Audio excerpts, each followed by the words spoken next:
Get ready for the dictation. 10 seconds. 5 seconds. Start. Inaugurating the conference of the Indian Science Congress, the Honorable Prime Minister said, "Ladies and gentlemen, I have great pleasure in participating in this conference and wish you all a fine morning. This Congress has very old tradition and the institution in which this function is now held is as old as independent India. The start of the Science Congress was the time of a new beginning in our country. When our nation became independent, it wanted not only freedom for the millions of our citizens, but also human development in all walks of life. Our great leaders from different parts of our country wanted not just a free India, but a nation that could stand independently on the strength of its human resources, scientific achievements, and industrial development. On this occasion, I would like to point out that after this government came into power, we have launched a revolution of empowerment and opportunities in India. You may be aware that we are once again turning to our scientists to realize our goals of human welfare and economic development. I would like to emphasize that the world has progressed because of the human nature to acquire new knowledge and because of our eagerness to solve the problems we face. The life of our late President Dr. Kalam is the best example of this. His was a life of great individual achievements, and in addition to that, he had a heart full of compassion and concern for humanity. It may not be out of place if I say that the highest purpose of science is the transformation of the life of the weak, the less privileged, and the youth.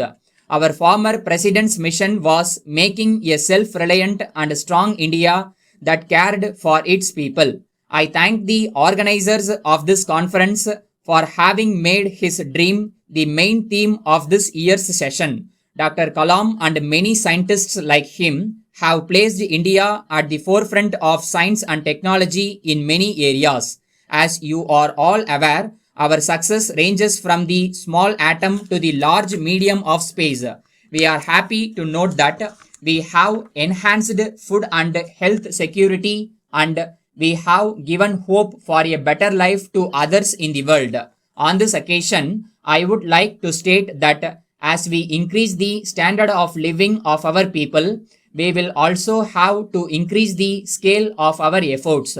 I think you will be able to appreciate that good governance is not just about policy, equality, and care. It is also about integrating science and technology into the choices which we are making and the steps we follow in future. As a matter of fact, the rapid development of technology has enabled instant communication throughout the length and breadth of the country. It has also given us opportunities to take our public services and social benefits to the poor people in new and different ways.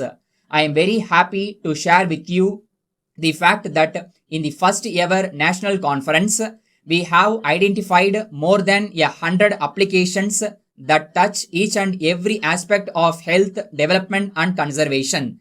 It is a matter of satisfaction that we are launching Startup India that will encourage new ideas. We are creating units in schools and colleges to get ideas into action. I wish to point out that my government is committed to the spirit of cooperative federalism that is shaping center-state relations in every area. In the same manner, in the field of science and technology, I am for greater cooperation between the center and the states.